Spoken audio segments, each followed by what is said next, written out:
আসসালামু আলাইকুম, কেমন আছেন আপনারা সবাই? আশা করি ভালোই আছেন। আজকের আপনাদের সামনে নতুন একটা গ্যাজেট নিয়ে হাজির হলাম। যেমনটা দেখতে পাচ্ছেন, এটা একটা কেমন দেখাচ্ছে দেখতে, এটা একটা চার্জার, বাট দেখতে অনেক প্রিমিয়াম, গুড লুকিং। এটা হচ্ছে সানরাই ব্র্যান্ডের W30 মডেলের W30 জাইরো একটা চার্জার, যেটা সাথে অবশ্যই অ্যাডাপ্টারের সাথে ক্যাবেল দেওয়া থাকবে, কার কোনো তারা করেনি।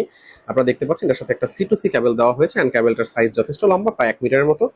অ্যান্ড আমার কাছে এটা বেশি ভালো লেগেছে চার্জারের থেকে খেলনা হিসেবে। যাদের প্রচুর স্ট্রেস যায়, আপনাদের অনেকের ব্রেনের উপর থেকে প্রচুর স্ট্রেস যায়, তাদের জন্য এটা একটা হতে পারে আদর্শ প্রোডাক্ট। যখন বেশি স্ট্রেস ফিল হবে তখন স্পিনারটা ঘুরাবেন আর হারিয়ে যাবেন। যাই হোক, চলে আসি প্রোডাক্টে।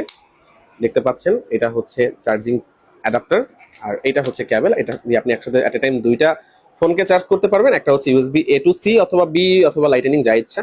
আর একটা হচ্ছে C2C ক্যাবেল দেওয়া আছে, আপনি চাইলে আলাদাভাবে C2 লাইটেনিং ক্যাবেলও ইউজ করতে পারবেন।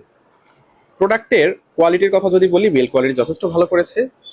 1200 থেকে 1500 টাকা বাজেটের যত চার্জার মার্কেটে আছে, আমি মনে করি তার ভিতরে চার্জার নট অ্যাডাপ্টার এটা অবশ্যই ভালো একটা পারফরমেন্স আপনাকে দেবে।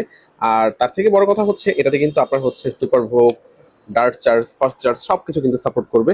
টার্বো চার্জ থেকে শুরু করে সমস্ত কিছু। আসল কথাই বলা হয়নি, এটা হচ্ছে 30 ওয়াটের একটা পিডি চার্জার। সো আপনার হাতে স্যামসাং, অপ্পো, ভিভো না শাওমি সেটা আমি জানি না, যেটাই হোক না কেন সবগুলো ফোনকে কিন্তু দ্রুত চার্জ করবেন, পাশাপাশি স্ট্রেস রিমুভ করবেন এই জাইরো চার্জার দিয়ে। থ্যাংকস এভরিওয়ান, আসসালামু আলাইকুম।